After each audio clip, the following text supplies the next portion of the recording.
জুলাই গণ অভ্যুত্থান পরবর্তী গঠিত রাজনৈতিক দল জাতীয় নাগরিক পার্টিতে যোগ না দেয়া তরুণরা এবার নতুন আরেকটি রাজনৈতিক দলের প্ল্যাটফর্ম আনার ঘোষণা দিয়েছেন। এর আগে সামনে আসার ঘোষণা দেওয়ার পর আজ তারা নাম প্রকাশ করেন। নতুন এই দলের নাম ইউনাইটেড পিপলস বাংলাদেশ বা আপ বাংলাদেশ। সামাজিক যোগাযোগ মাধ্যম ফেসবুকের একটি পোস্টে এই ঘোষণা দেন জাতীয় নাগরিক কমিটির সাবেক যুগ্ম আহ্বায়ক আলী আহসান জুনায়েদ। পাশাপাশি ইউনাইটেড পিপলস বাংলাদেশের প্রধান উদ্যোক্তাও তিনি। ফেসবুকের ওই পোস্টে আলী আহসান জুনায়েদ জানান, জুলাইয়ের আকাঙ্ক্ষাকে বাস্তবায়নের অঙ্গীকার নিয়ে গঠিত হতে যাওয়া আসন্ন রাজনৈতিক প্ল্যাটফর্মের নাম আমরা ঠিক করেছি ইউনাইটেড পিপলস বাংলাদেশ বা আপ বাংলাদেশ।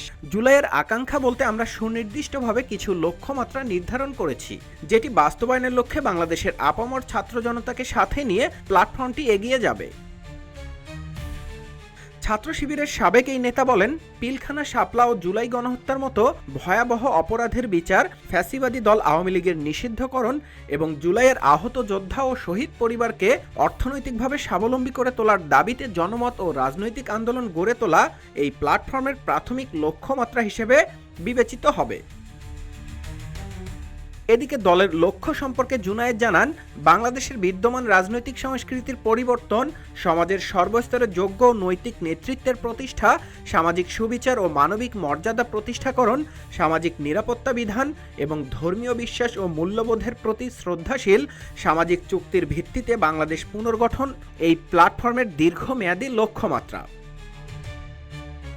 এছাড়া নিজেদের অঙ্গীকার নিয়ে দলের উদ্যোক্তা আরও জানান, ফ্যাসিবাদ, আধিপত্যবাদ, ধর্মবিদ্বেষ এবং দুর্নীতিমুক্ত বাংলাদেশ গড়ার প্রত্যয় ঘোষণা করবে জুলাই গণ অভ্যুত্থান শক্তির এই প্ল্যাটফর্মটি। পাশাপাশি গণ অভ্যুত্থান পরবর্তী বাংলাদেশ পুনর্গঠনের এই উদ্যোগে আপনাদের সক্রিয় অংশগ্রহণের আহ্বান জানিয়ে কাঁধে কাঁধ মিলিয়ে দেশ গঠনের এই সংগ্রামে সামিল হওয়ার আহ্বানও জানান তিনি।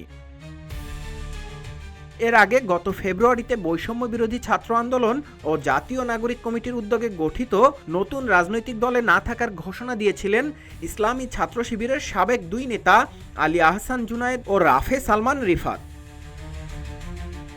নিউজ ডেস্ক, রূপালী বাংলাদেশ।